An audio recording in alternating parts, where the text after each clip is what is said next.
tassa bhagavato arahato samma sambuddhassa. Namo tassa bhagavato arahato samma sambuddhassa. Namo tassa bhagavato arahato samma sambuddhassa. Buddhaṃ Dhammam Sanghaṃ Namasami.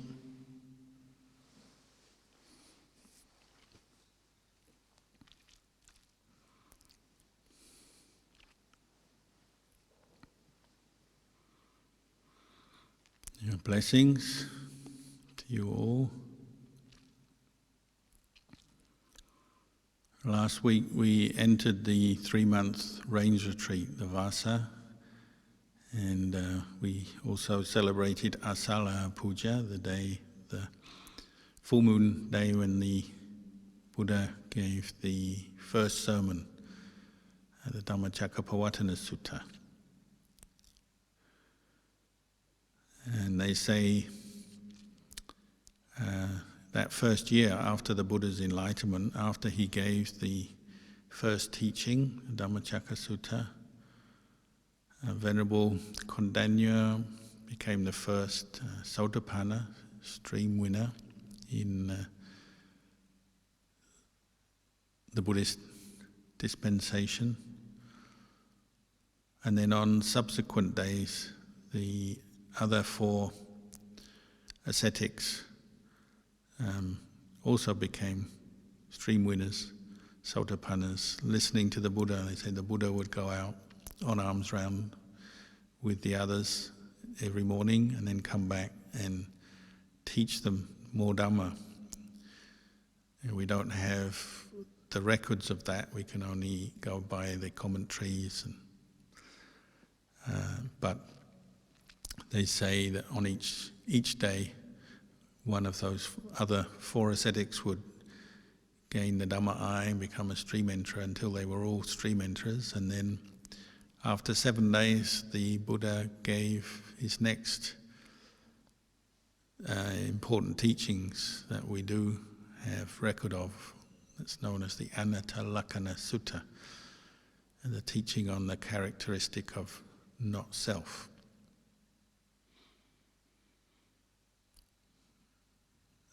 And like the Dhammacakka Sutta, it's quite a brief teaching, so you can imagine there may have been more explanation around this teaching, but the heart of it is the teaching on the selfless nature of body and mind, trying to help, or teaching those 5 ascetics, and then subsequently us, giving us help and instruction how to reflect on our experience as human beings, to break through the basic delusion of self that we all bring with us into the world and kind of unwittingly cultivate through our lives, building up a sense of clinging to a sense of self-identity in this body and mind, or what the Buddha called the 5 khandhas.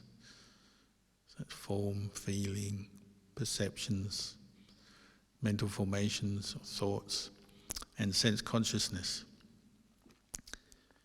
And it's important teaching because the Buddha was laying out the importance of training ourselves in wisdom, wise reflection, and developing this ability to observe to the point where we clearly see the nature of phenomena, both physical phenomena and mental phenomena.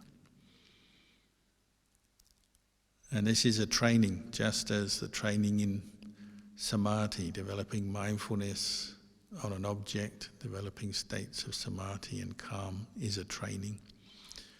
Just as morality, keeping precepts, 5 precepts, 8 precepts, or the Vinaya training of monastics is a training. Even the practice of dana is a training. It's something you learn how to do and how to improve and do better as you go along. But the development of panya, wisdom, that is ultimately what liberates our mind from suffering. And that's a training. And this teaching, the Anatta Lakkhana Sutta, was giving some instruction on how to do that. So he was leading the 5 ascetics to question and investigate their own experience of body and mind. So saying, ask the question, is this form, this physical form we inhabit, the human form, is it a self or not? If it was a self, you should be able to control it, make it be how you like, and not get ill, not bring you pain, not bring you suffering, and last forever, and so on. But if you can't do that, you can't control it, you can't stop it bringing you pain, illness, disease, COVID, then there must be not self. Because if it was a self, then surely you should be able to command it and control it. So the Buddha was just giving a way of looking at our own experience to the 5 ascetics. He wasn't saying, this is something, a theory you have to believe in. It's not something you just believe or not believe. He was just guiding them in the way of looking at their own experience. And because they already had a very well-developed foundation in their practice, they've been practicing meditation their whole life. Venerable Kondanya for 36 years he'd been practicing, and before that, because he was around when the Buddha was born. And the others also, they've been practicing meditation for many years. They already had a very good foundation in Sila, Samadhi and Panya, but they were just lacking a few final insights. And so the Buddha was leading them to develop that by giving them this way of reflecting on experience, asking questions. Is it self or not? Is it under my control or not? Can I stop it from being uncomfortable, getting diseased, experiencing pain or not? So he wasn't saying one or the other, he's saying look at your experience, investigate it. And this is one of the flavors that penetrates the whole of the Buddha's teachings, is not just simply telling people to believe something, but setting it out and saying, well, look, what I've seen, what the Buddha has seen from his own experience is like this. If you follow the same route, the same method, you may also come to the same conclusions and come to the same understanding. But it's something you have to do. So he's instructing them to do that practice and train in developing insight for themselves. So he didn't want them to just believe it as a theory, that everything is not self. That wouldn't have been much different from the other prevalent theory at the time, which is that everything is a self, which is what anatta is helping to break through. Just naturally, because we are still ignorant of the truth, we tend to interpret our experience all the time as from a place of it being a self. This body is me, mine, myself. My feelings, memories, thoughts are self.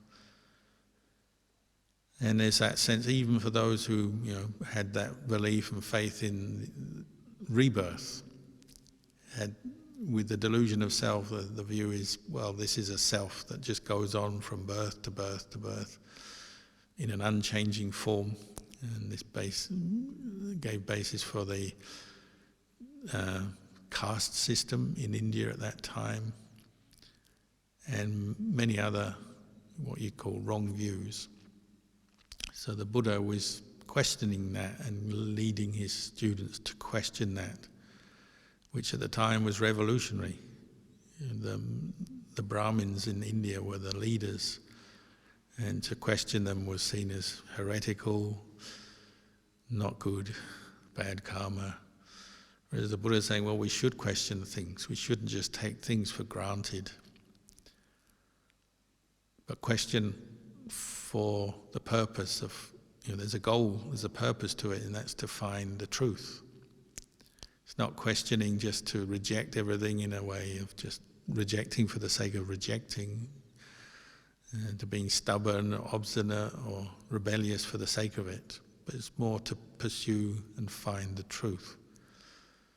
So he's teaching the ascetics to question their own experience of body and mind, and they are already familiar with looking at their own body and mind as five khandhas. So just as form, the question, is this a self or not? Is it something you can control? Does it bring you suffering or not? And similarly with feeling, is feeling self? If it was self, you should be able to command the feeling part of your experience to just bring you pleasant feelings like we all like we all want.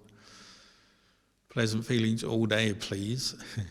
And we try that with different methods in the world, finding things that we find pleasurable, and we do our best to get every bit of juice out of the pleasurable things we can find in this world.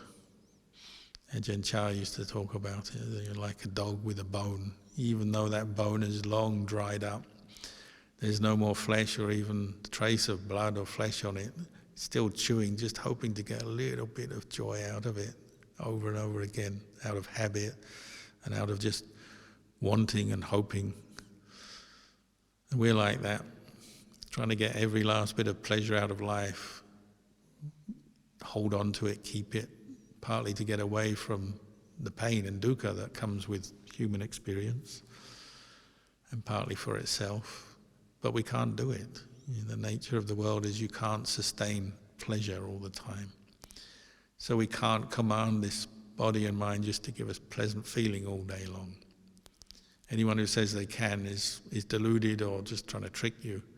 It's not true, but you have to see that for yourself. So he's teaching his students to look and learn from their experience. If feeling is a self, we should be able to just say, no suffering please, no pain, but we can't do it. Pleasure turns into pain, we can seek more pleasure, and so that kind of drives us on through life. But in their nature, they're impermanent and they're unsatisfactory, they're painful, they're dukkha. Even pleasant feeling is dukkha in the sense you can't cling on to it and keep it forever. And so therefore they're not self. You can't command feeling just to be feeling, pleasant feeling all day long, and just I want no painful feeling today, please.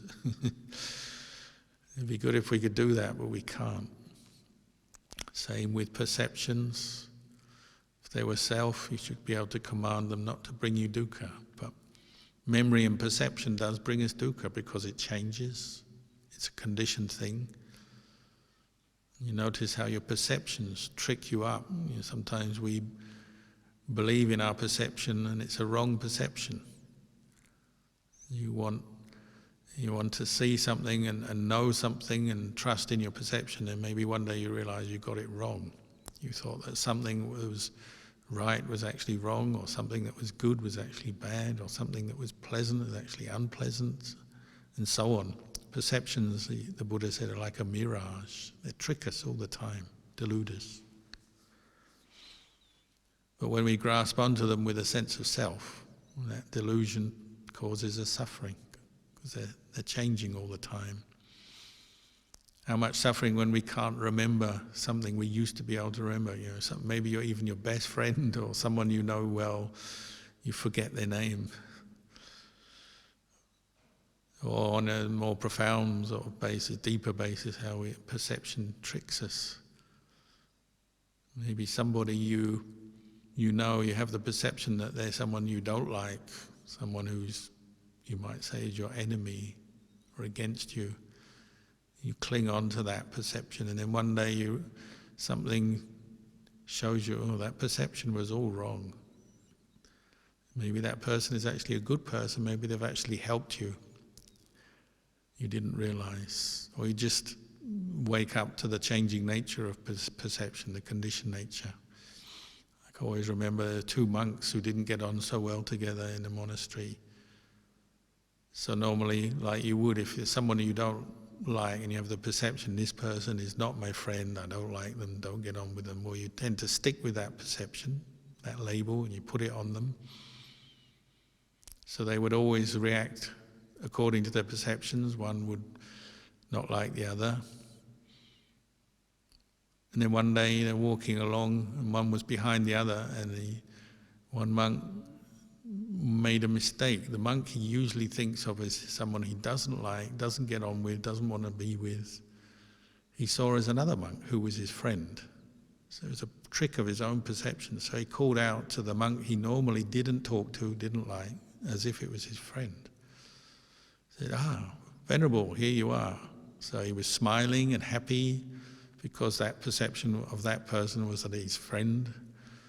And then the person turned round, the monk turned round, and you can imagine how monks often we look the same at first glance, dressed the same haircut. But the friend turned round, the perceived friend turned round, and he realised, it's not my friend, it's my enemy, it's the monk I don't like. But it's too late. The smile had happened, and so he started smiling at his enemy, which he said was very enlightening, because he realised, that monk who I have been disliking, I can still smile at him and like him. Perception tricks us like that. So perception is a conditioned thing, it's impermanent, unsatisfactory, and it's not self. It changes on us. Thoughts, mental formations, the same. If they were self, you could just control your thoughts as you would like to. I want no unpleasant thoughts, no bad thoughts, just good ones all day. Any meditator knows the suffering of thoughts and attachment to thoughts with the sense of self. You have to question that. Are these thoughts really self? If they are, then I should be able to control them, just make my mind think exactly what I want, when I want, how I want, or get rid of thought when I don't want it. But the unenlightened mind, we're a prisoner to our thoughts. We identify with them as self. We grasp onto them. So they are pulling us all over the place, agitating us, making us restless, making us want things, expressing our emotions, liking, disliking. Never any peace as long as we attach to them as self. We should be able to, if they were really self, we should just be able to command the mind, just get rid of them all, chuck them out, and nothing left. But that doesn't happen, does it? They come back again, start again, just like weeds in your garden. All weeds must go so I can have a beautiful garden. A few weeks later, they're already growing again. And your thoughts are like that when we have delusion of self. And sense consciousness is the same. Seeing, hearing, tasting, touching. I just want to see certain things that please me and not see anything that doesn't please me. Hear things that I like, not hear anything that's unpleasant, and so on. But you can't control that, can you? Sense consciousness comes to you. It's all the result of our past karma. But you can't just make it be the way you want. It goes according to the causes and conditions, and it arises. And you'd like to have pleasant sense contact as long as possible, but it's always running away from you, leaving you, ending, ceasing. So the Buddha led them, his students, in this teaching, to contemplate their experience of body and mind, question it whether it's self or not, whether it's permanent or not. Body is clearly not permanent, it's constantly changing, aging. It's suffering, it brings us pain, we get ill, we have problems like COVID because the body is impermanent, it's suffering. And it's ultimately not self. Memories, thoughts, feelings, same. So it's encouraging and instructing them to question for themselves so that they can see for themselves what is what, the way things are. And then saying, well, what's the result of this? What conclusion do you get? Contemplating body and mind in this way, what conclusion does it bring you? He's saying what it brought him was a sense of weariness with that delusion and attachment, with a sense of self. Taking the 5 khandhas as self it's tiring to keep doing that because it keeps leading to suffering. Leads to disappointment, despair, leads ultimately to more rebirth and more suffering. And the Buddha saw that clearly, so he's explaining to his students. When you see suffering and its cause is the attachment to this mind and body with a sense of self, you're weary, don't you? Your mind gets tired of doing that. If you see something is bringing you pain, stress, suffering over and over again, you get tired, don't you? You don't want it anymore. So it leads to what we call nibbida, the weariness of the mind and turning away from its attachment. It leads to dispassion. It's hard to get passionate about suffering and what causes you suffering. Before you had the delusion of self, you thought it's all good and this is going to bring me happiness in all its forms and all its ranges.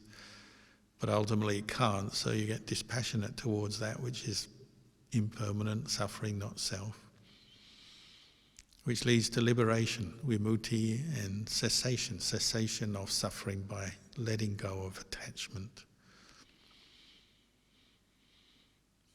So it's not such a long teaching the Buddha was giving. You imagine there was probably a bit more explanation at the time and around that time, but nevertheless it's giving you a way of training to investigate experience, what we call vipassana, developing clear insight, clear knowledge and vision of the way things are. And the Buddha is emphasizing the importance of training in wisdom, just as we train in Samadhi, we train in Sila. These are trainings to be done. And the Buddha couldn't just bless us all the way to Nibbana or just sort of transfer the experience of Nibbana just with the wave of a hand or through magic or through psychic ability. He could give encouragement, but it's up to us to do that practice and train ourselves in wisdom.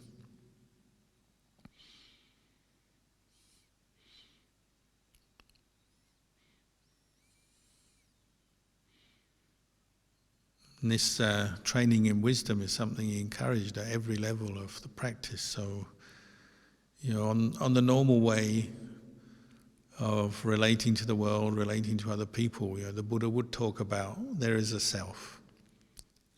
And it's useful. So this is what we call conventional reality, samuti satcha. The conventional reality is there is this person, there's a me, there's a self. And we talk like that, and we have a name, and it's useful for getting on in the world. And the Buddha would use that, so he wasn't trying to do away with the conventional reality, but he said use conventional reality as a tool, but also understand its limits. That the reality of conventions is labels, concepts, ideas, which can easily trick us because they're changing all the time. Just language itself, how has that changed over the centuries? The way people speak now is not the way they spoke in the time of the Buddha. Words change, concepts and ideas, new ideas come in, new words and language comes in. It's constantly evolving because it's a convention. And most of the time we're in agreement with language, but it can still cause confusion, even disputes and arguments. The right way to define a word, the right way to use a word, and there's always new words coming in that you haven't heard, especially nowadays with the internet, new abbreviations and short, brief terms and phrases that you haven't caught up with yet. So it's an evolving thing, and that's the one of the dangers with the conventional reality is my conventional reality may be slightly different than yours, and it's changing between people and groups of people. Whereas ultimate reality, which is what you come to see through developing in wisdom, and particularly seeing the impermanent, unsatisfactory and selfless nature of this body and mind, that leads you to true knowledge and vision of the ultimate reality, which doesn't change. So the experience of liberation, nibbana, is the same for everyone.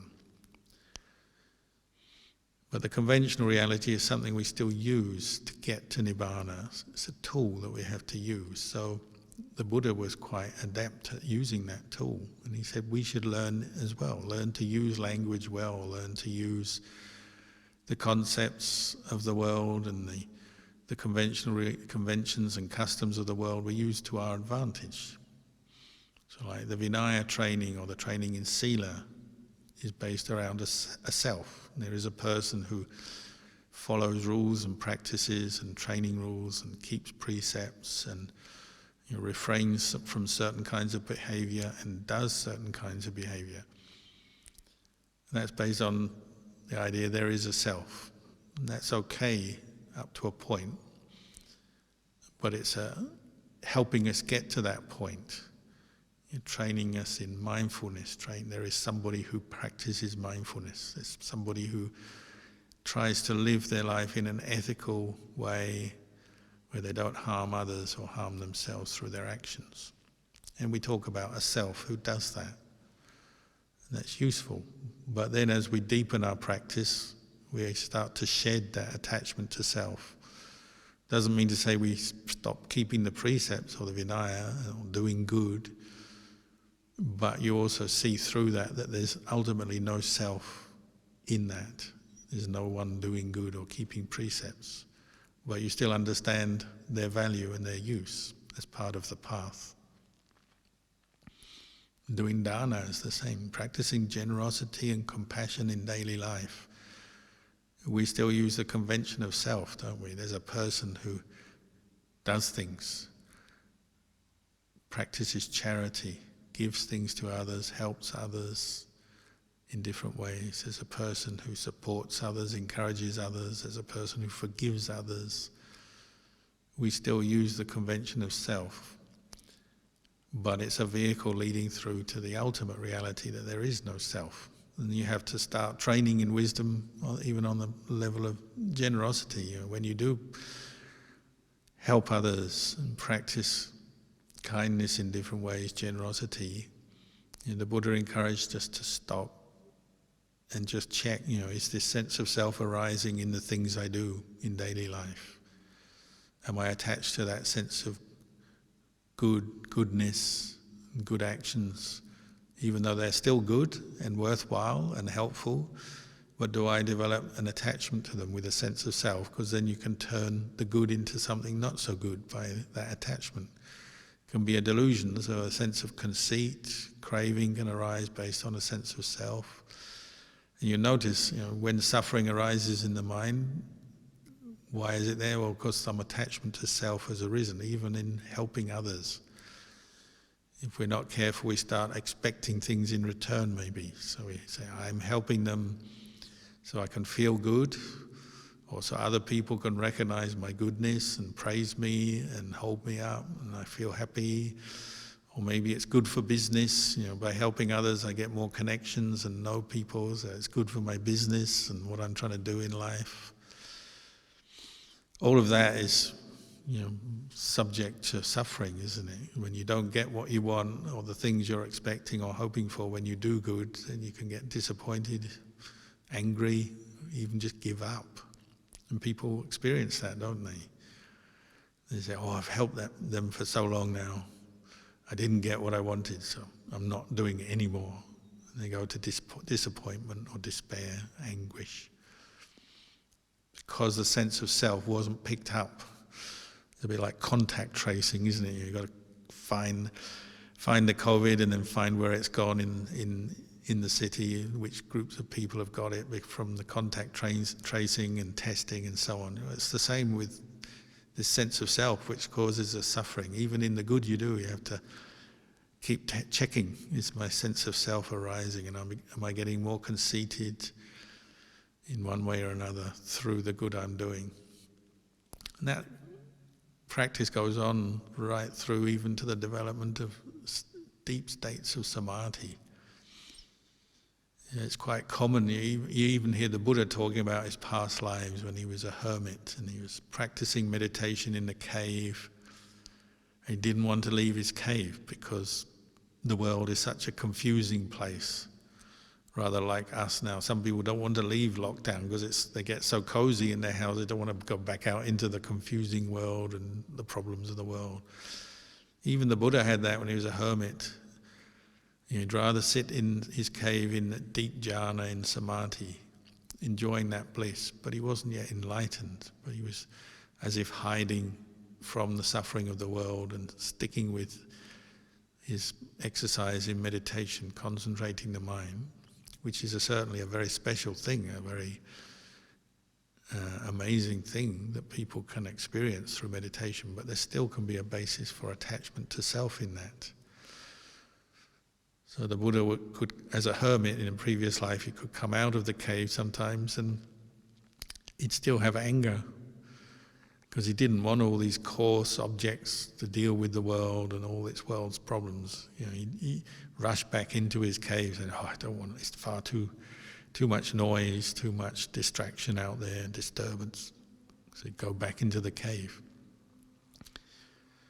The worst of all was, the strongest kind of defilement for human beings is lust.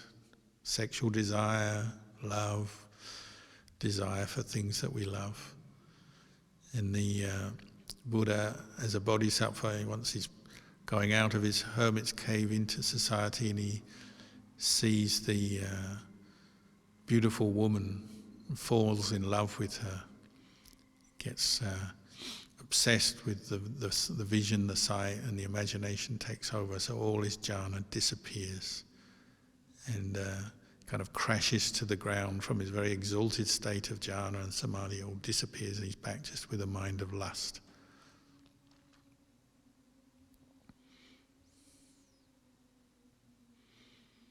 So even the highest states of samadhi, when we still have the delusion of self, can still hide greed, lust, anger within the mind. And this is why the Buddha said we have to keep contemplating the good we do and that sense of self as we do it. Because the khandhas are with us all the time. Form, feeling, memory, thoughts, sense consciousness. So developing dana, sila, bhavana, at every level we are also introducing this reflection. Is this a self? Is it permanent? Is it suffering? Is it not? Learning to question and investigate more deeply. But what supports that is the development of all the path factors, all the path that the Buddha taught. The mindfulness, the right effort to abandon unskillful states of mind, the mindfulness, and the states of calm and stillness we develop, these all support the investigation, the questioning process. Because if our mind is too confused, too caught up in its emotions and different moods, well, it's hard to question, isn't it? When suffering arises, if there's not enough awareness and mindfulness, it's hard to question what's going on. We just know we're suffering and it hurts. It can be so fast that it comes up. One moment you're fine, the next moment someone says something or does something and you're angry and you're totally overwhelmed by that. Or one moment you're fine and then the next moment you're falling in love with something, you're completely obsessed with something that you think will bring you happiness. Or we're dull, caught into dullness, or we're just afraid, anxious. There's a lot of that around at the moment with COVID.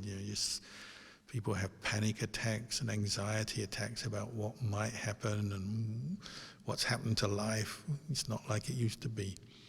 Suffering can come up quickly through the changing causes and conditions of life.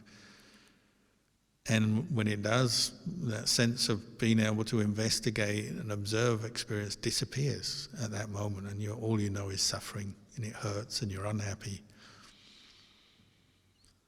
So we have to keep working at it. The Buddha said, keep bringing the mindfulness up, keep bringing the mind back so that we can start to get some distance from our suffering and then look back at it with wisdom and understand it better for what it is. And that's often where you're seeing the difference between conventional reality, the sense of self, being a person with my thoughts and feelings and emotions and this body, and then the ultimate reality of, these are just causes and conditions that change. When mindfulness is present and the mind can see with awareness and clarity, then it starts to break up the sense of self, and we can see a thought as a thought, arising, passing away, perceptions, the way they arise, pass away, and this body as it is. This body is a physical phenomena, constantly changing, It is what it is. The sense of dukkha then starts to fade. When you have that mindfulness there, you can see dukkha as dukkha. You can see attachment to self always leads to some suffering.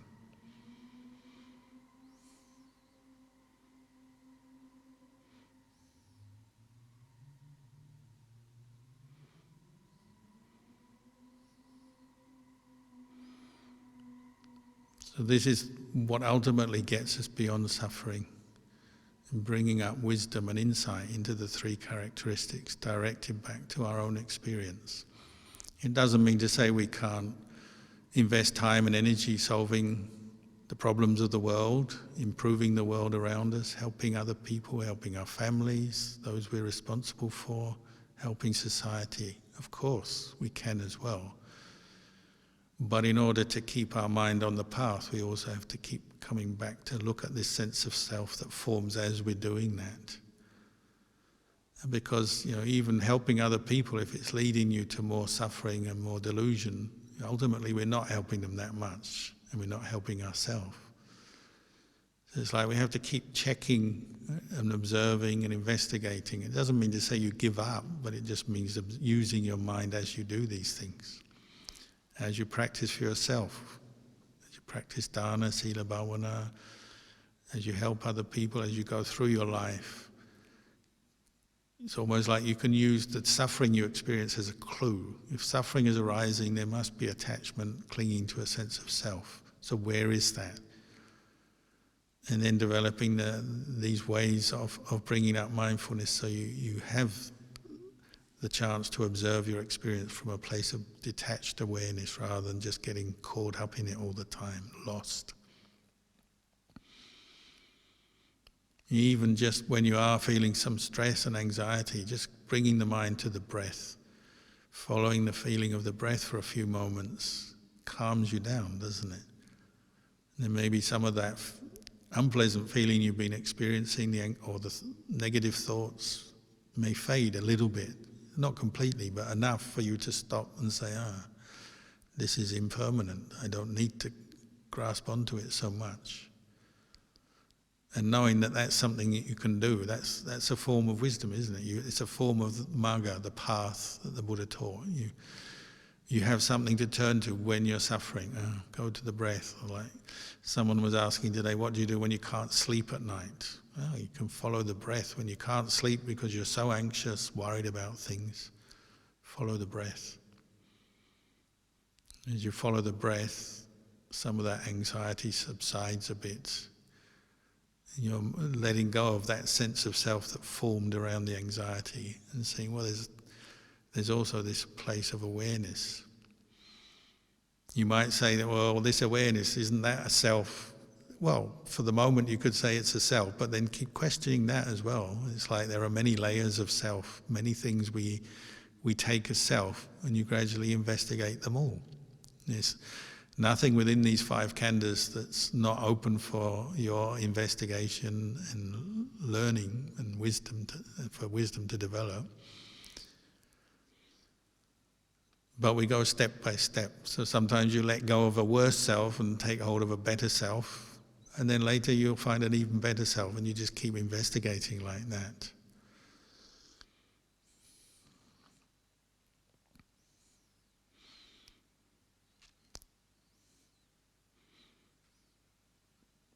So maybe tonight I'll leave you with these words and wish you all well in your practice.